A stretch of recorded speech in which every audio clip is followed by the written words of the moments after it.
ഇടുക്കി നെടുങ്കണ്ടത്തെ ഇരട്ട കൊലപാതക കേസിലെ പ്രതി സജി പോലീസ് അന്വേഷണം തുടങ്ങിയതോടെ ഒളിച്ചിരുന്നത് വീടിന് സമീപത്തെ ഏലാത്തോട്ടത്തിലായിരുന്നു. മരം കയറ്റത്തിൽ വിദഗ്ധനായ ഇയാൾ മരത്തിന്റെ മുകളിലിരുന്ന പോലീസിന്റെ നീക്കങ്ങൾ നിരീക്ഷിച്ചതായും വിവരം ലഭിക്കുന്നു.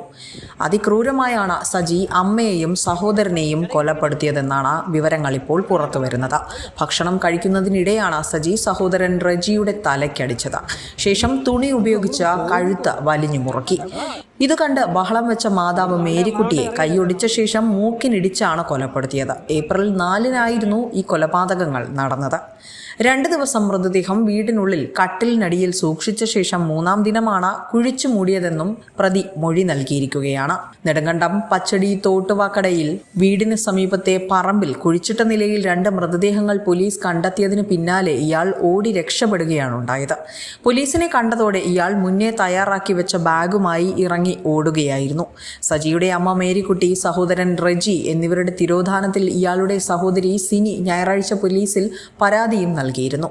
തിങ്കളാഴ്ച രാവിലെ ഇവരുടെ വീടിന് സമീപത്തെ പറമ്പിൽ ഒരു പുരുഷന്റെ കാൽഭാഗം മണ്ണിനടിയിൽ നിന്നും പുറത്തേക്ക് നിൽക്കുന്നത് നാട്ടുകാരാണ് കണ്ടെത്തിയത്.